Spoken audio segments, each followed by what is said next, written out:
দেশান্তরে ঘরে বসে ভবঘুরে।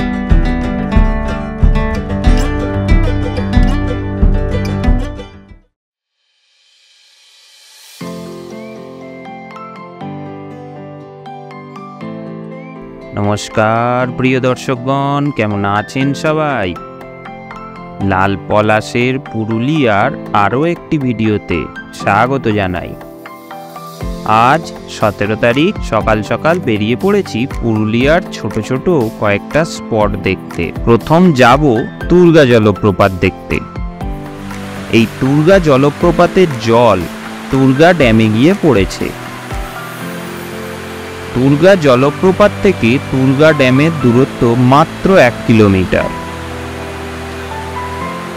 তুর্গার জল কিন্তু খুব পরিষ্কার, সেটা তুর্গা ড্যামের ভিডিওতে আপনারা দেখতেই পেয়েছেন। আমি উপর থেকেই ভিডিওটা করেছি, আপনারা কিন্তু পাথরের খাঁজ বেয়ে নিচেও যেতে পারেন।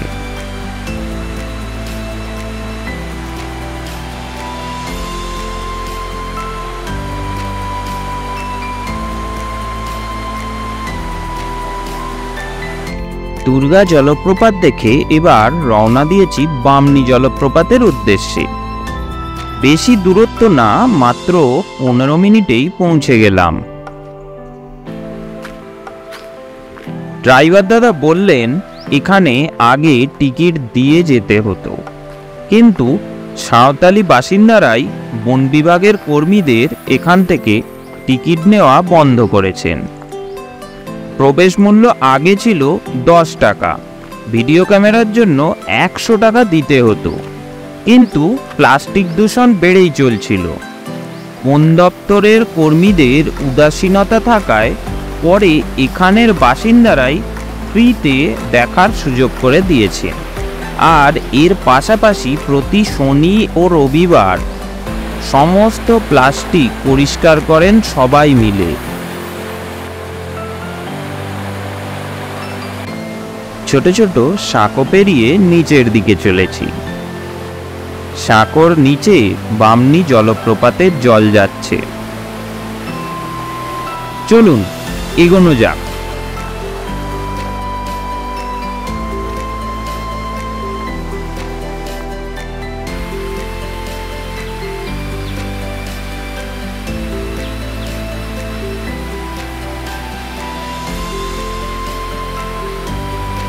জলটা কত পরিষ্কার দেখেছেন?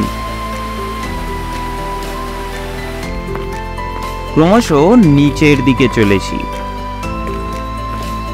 জানেন, তুর্গা ফলসের জল যেমন তুর্গা ড্যামে পড়েছে, তেমন বামনি ফলসের জল পড়েছে লোয়ার ড্যামে। মেন রোড থেকে প্রায় 3 কিলোমিটার মতো সিঁড়ি বেয়ে নামতে হবে ভালো ভিউ পেতে গেলে।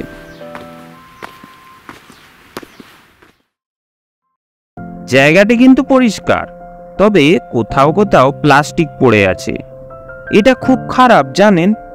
এখানের বাসিন্দারা খুব পরিষ্কার করে রাখেন এইসব জায়গাগুলো, অথচ আমরা পরিষ্কার রাখতে পারছি না। দূর থেকে লোয়ার ড্যাম দেখা যাচ্ছে, জলটা পুরো সবুজ।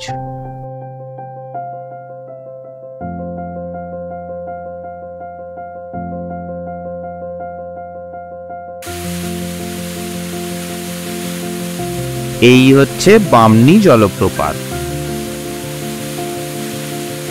এটা ফ্রন্ট ভিউ পয়েন্ট। আপনারা চাইলে একদম নিচে গিয়ে ছবি বা ভিডিও তুলতে পারেন, এমনকি স্নানও করতে পারেন। এখানের সবথেকে বেশি জল বামনি জলপ্রপাতেই দেখতে পাবেন। তুর্গা জলপ্রপাত আর বামনি জলপ্রপাতে সারা বছরই জল থাকে, তবে বামনি জলপ্রপাতের ভালো ভিউ পেতে গেলে বর্ষাকালে আসবেন, তখন ভয়ঙ্কর হয়ে ওঠে।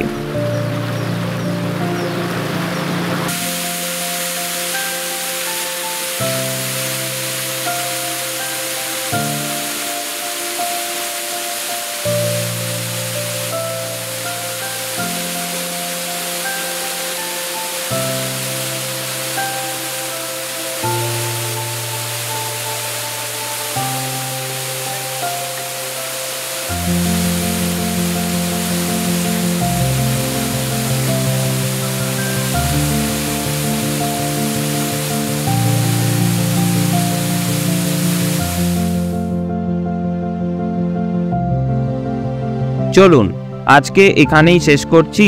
পরের ভিডিওতে আবার দেখা হচ্ছে। সবাই ভালো থাকবেন। টাটা।